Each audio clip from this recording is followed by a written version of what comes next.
एक मरा हुआ व्यक्ति जिसकी हथेली पर 9 करोड़ का लाल सिला हुआ था, नदी में बहता जा रहा था।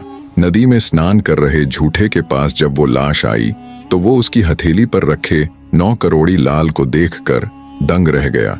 झूठे ने विचार किया कि ये लाल ही इस मृत व्यक्ति की जीवन भर की कमाई रही होगी, इसलिए इसने अपने अंतिम समय में इस लाल को अपनी हथेली में सी लिया होगा।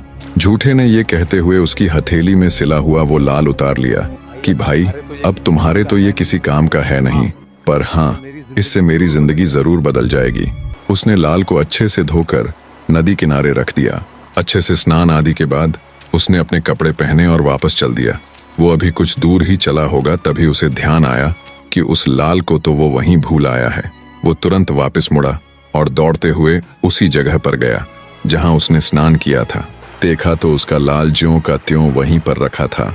खुशी खुशी झूठे ने उसे उठाया और विचार किया कि राहगीर की प्रथम बात तो काम आ गई, और एक बार नहीं बल्कि 2-2 बार।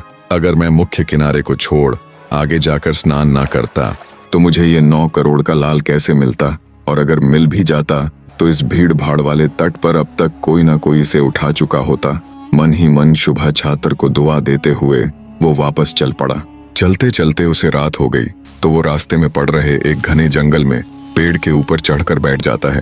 सोचा पेड़ पर जंगली जानवरों से भी सुरक्षा हो जाएगी और उसकी रात भी कट जाएगी।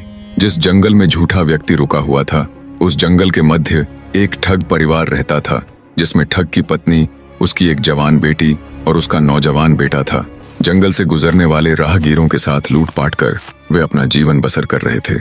ठग की बेटी मायावी शक्तियां जानती थीं, जिनके बूते पर उसने पता लगाया कि जंगल में कोई व्यक्ति आया है और उसके पास 9 करोड़ी लाल है।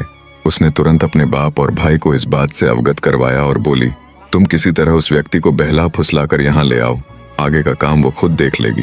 बेटी की बात सुन ठग और उसका बेटा तुरंत जंगल में निकल पड़ते हैं। थोड़ी दूर चले तो देखा एक पथिक पेड़ के ऊपर बैठा हुआ है। ठग बोला, कौन हो तुम? झूठा व्यक्ति बोला, हे सज्जन पुरुष, मैं एक राहगीर हूँ जो गंगा स्नान के बाद अपने घर वापस जा रहा था। रात हुई तो पेड़ को सुरक्षित स्थान जान रात बिताने के लिए यहाँ बैठ गया। झूठे की बात सुन ठग बड़ी मीठी वाणी में झूठे से बोला, हे पथिक, हमारा ठिकाना यहाँ से ज्यादा दूर नहीं है। अगर तुम चाहो तो हमारे साथ आ सकते हो। हमारे साथ भोजन आदि करके रात्रि में विश्राम कर लेना और सुबह को अपने घर के लिए निकल जाना। यहाँ तुम्हें जंगली जानवरों का बहुत खतरा है। झूठे को भी ठग की बात उचित लगी। वो तुरंत पेड़ से उतर आया और उनके साथ साथ जंगल के मध्य बने उनके घर की तरफ चल पड़ा।